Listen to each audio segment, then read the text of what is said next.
সত্যি বলতে প্রতিদিনের এই অত্যাচার আর ভালো লাগছে না। ইচ্ছে হচ্ছে ঘর সংসার রেখে কোথাও চলে যাই। আর আজকে বাচ্চাদের জন্য এমন অদ্ভুত রান্না করলাম, জীবনে প্রথমবার, যেটা আগে কখনো করিনি। কি করব, আসলে বাচ্চার মায়েদের একটু বুদ্ধি খাটিয়ে চলতে হয়। বাচ্চাদের মন জোগাতে বাচ্চার মায়েদের অনেক টেকনিকই অবলম্বন করতে হয়, কিন্তু এরকম পরিস্থিতিতে থাকতে আর ভালো লাগছে না। এখন হচ্ছে রুটি বানাচ্ছি, কারণ বাচ্চারা অনেক সকালবেলা আজকে ঘুম থেকে উঠছে, ঘুম থেকে উঠে ওরা পাউরুটি খাইছে। তো এখন ভাবতেছি যে একটু রুটি আর ডিম পোস্ট করে দিই। আর এদিকে অনেকক্ষণ কারেন্ট ছিল না, যার কারণে রান্না বান্না বসাইতেও দেরি হয়েছে। তো ওদের ক্ষুধাও লেগে যাবে, তো সেই জন্য ভাবলাম একটু রুটি দেই ডিম পোস্ট দিয়ে, তাহলে ওদের পেটটা ভরা থাকবে, পরে ভাত হলে ভাত খাবে। আর যখনই ভিডিওতে গোলা রুটি দেখায় অনেক আপুরাই রেসিপি চান। রেসিপি অলরেডি আমি কয়েকবার আমার ইউটিউব চ্যানেল, ফেসবুক পেজে শেয়ার করেছি। আমার আগের ভিডিওগুলো দেখলে আপনারা পেয়ে যাবেন, সেখান থেকে দেখে নিতে পারেন। রুটি বানানো হয়ে গেছে, এখন হচ্ছে আমি ডিম পোস্ট করে নেব ওদের দুই ভাইয়ের জন্য। রেগুলার যাতে ফ্রিজটার আপডেট আপনাদেরকে দেই, তো সেটা অনেকেই কমেন্ট করেছে, তাই ভাবলাম দেই। এই যে এখন হচ্ছে উপরে 14 আছে আর নিচে 2 আছে, -14 আর কি।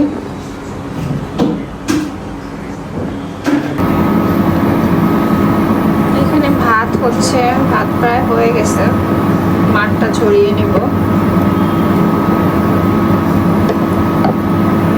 আর এখানে আমি হচ্ছে ডাল সিদ্ধ বসিয়ে দিলাম।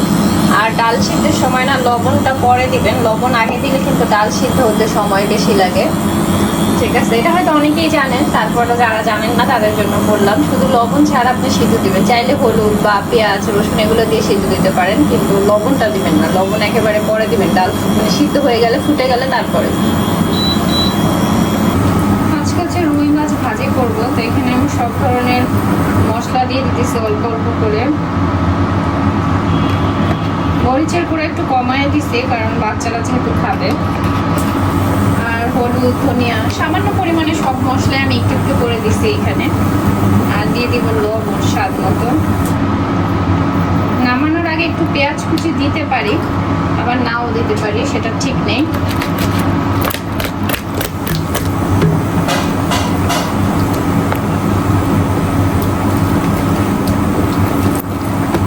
এভাবে মেখে মাছটা কিছুক্ষণ রেখে দিব, যাতে মশলাটা একটু ঢোকে। আর আমি হালকা একটু পানি পানি রাখছি, যাতে করে ওই কি বলে মশলাটা একেবারে শুকনো শুকনো না থাকে, তাহলে পুড়ে যায় মশলা দেওয়ার সাথে সাথে। হালকা একটু পানি থাকলে যেটা হয়, মশলাটাও সুন্দর মতো মিশে, আবার ভিতরে ফ্লেভারটাও যায়, আবার মশলার গুঁড়াটাও থাকে না। সেইভাবে আমি এখন কিছুক্ষণ রেখে দিব, যাতে মাছের মধ্যে ভালো করে মশলাটা ঢুকে, তারপর ভাজি করে নেব। এটা গরম হয়ে গেছে, এর মধ্যে এখন দিয়ে দেবো মাছগুলো একটা একটা করে।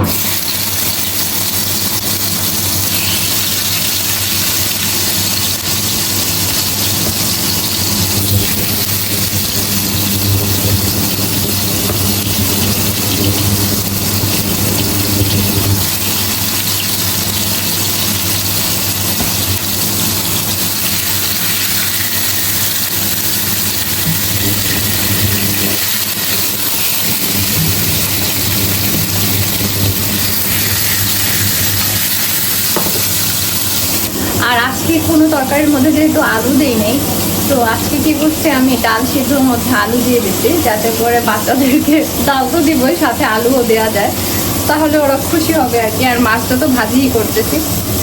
প্রথমে ভেবেছিলাম মাছ ভাজি করবে, সাথে কয়েক পিস আলু ভাজি করে দিব, পরে ভাবলাম যেটা সময় বেশি লাগবে, আবার কি বলে তেল দিয়েও ভাজতে হবে, তার থেকে বেশি ভালো হয় হচ্ছে গিয়ে ডালের মধ্যে আলু দিয়ে দিই। তো ডালের মধ্যে আলু দিয়ে দিচ্ছি, এই প্রথমবারে হচ্ছে এটা ট্রাই করলাম। যাই হোক, আর অলরেডি হচ্ছে সবজি আছে, আমি করলা ভাজি করেছিলাম কালকে সন্ধ্যার দিকে, তো সেই করলা ভাজি অনেকটাই রয়ে গেছে, তো ওইটা হয়ে যাবে।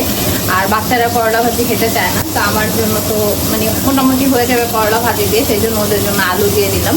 আর একটু ভর্তাও আছে, ওই যে কালকে চিংড়ি মাছ আর পটলের ভর্তা করেছিলাম, সেটাও একটু আছে, আর সেটাও আমি ফ্রিজে রেখে দিয়েছিলাম, কারণ বেশি আসলে খাওয়া হয় না, কতটুকু খাবো আর কি। তো যাই হোক, তো রান্নাবান্নাটা করি। তো তো ডালটা প্রথমে এমনিতেই সিদ্ধ দিয়েছিলাম, পরে এর মধ্যে আমি কয়েক টুকরা আলু দিয়ে দিচ্ছি। আশা করি এতে টেস্টের কোনো হেরফের হবে না। এখন আলুগুলো কষ্ট করে তুলে আমি ডালটা হচ্ছে গিয়ে একটু ভুটে নিব, বা ইলেকট্রিক হ্যান্ড বিটার দিয়ে একটু বিট করে নিব।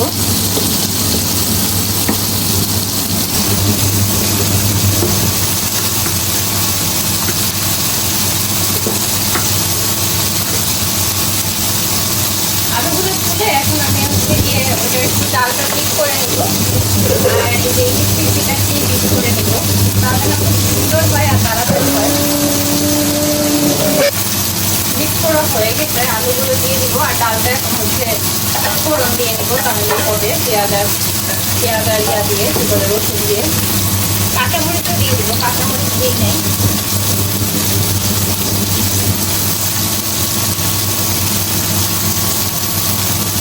দিয়ে দিব স্বাদ মতো লবণ আর হলুদের গুঁড়া।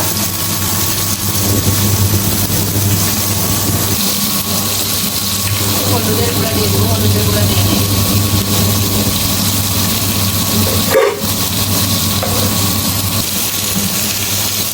চালের কালারটা খুব সুন্দর আসছে।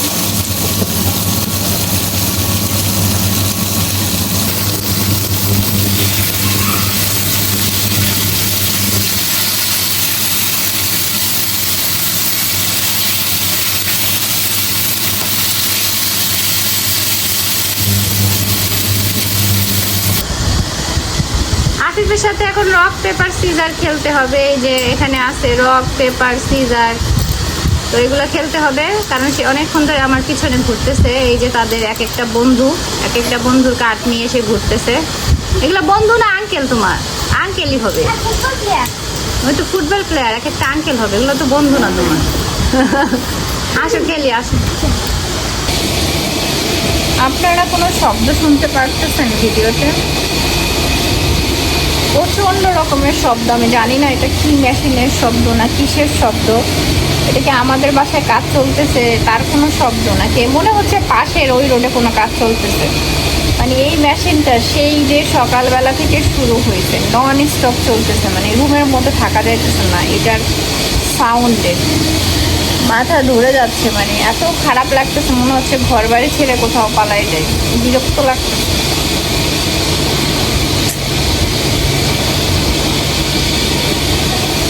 সত্যি সত্যি ঘরটর রেখে এখন কোথাও চলে যাইতে ইচ্ছা হইতেছে।